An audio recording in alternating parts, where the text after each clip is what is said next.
Welcome to steno dictation. अगर आप इस चैनल पर नए हैं तो चैनल को सब्सक्राइब करें और बेल आइकन ज़रूर दबाएं। डिक्टेशन 5 सेकंड बाद शुरू होगा। स्टार्ट। अध्यक्ष महोदय, आपने मुझे 10वीं पंचवर्षीय योजना पर बोलने का अवसर दिया, इसके लिए मैं आपका आभारी हूँ। आपने मुझे कम समय दिया, इसके लिए भी आभारी हूँ।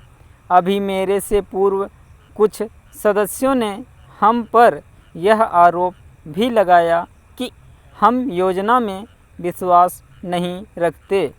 उन्होंने तो यह भी कहा कि हमारे चुनाव घोषणा पत्र में भी उनको इस बारे में कुछ नज़र नहीं आया।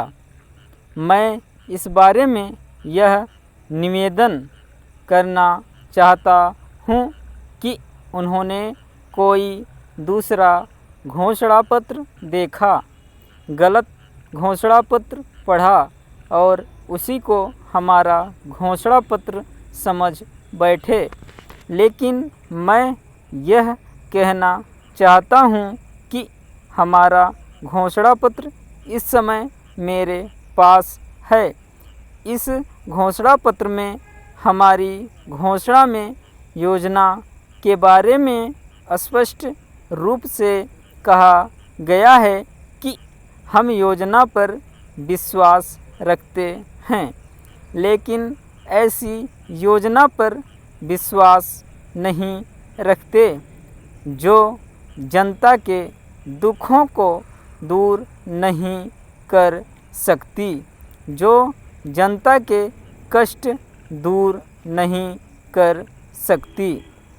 आज तक जितनी भी योजनाएं बनाई गई हैं, जिन्हें हम पहली पंचवर्षीय योजना, दूसरी पंचवर्षीय योजना और 10वीं पंचवर्षीय योजना आदि कहते हैं, और उन योजनाओं में हमने जो कुछ निर्धारित किया उनसे हम जनता के दुखों को दूर नहीं कर सके और जनता के कष्ट दूर नहीं हुए। इन योजनाओं के परिणाम भी हमारे सामने हैं।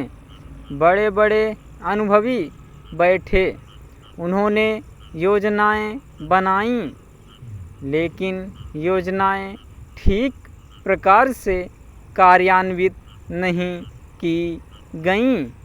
उन योजनाओं में काफ़ी दोष थे, जिसके कारण ये योजनाएं लोगों के दुखों को दूर नहीं कर सकीं।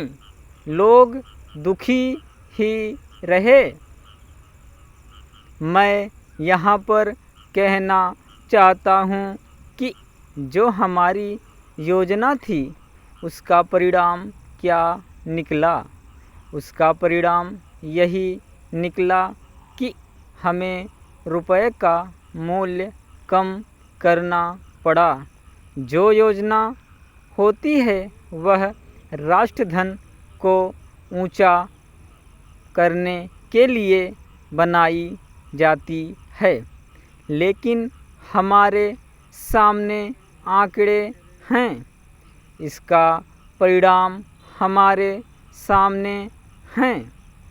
हमने अब तक 9 पंचवर्षीय योजनाएं कार्यान्वित की हैं, लेकिन हमारी प्रति व्यक्ति आय में और जीवन स्तर में अपेक्षित वृद्धि नहीं हुई है। यह दुख की बात है।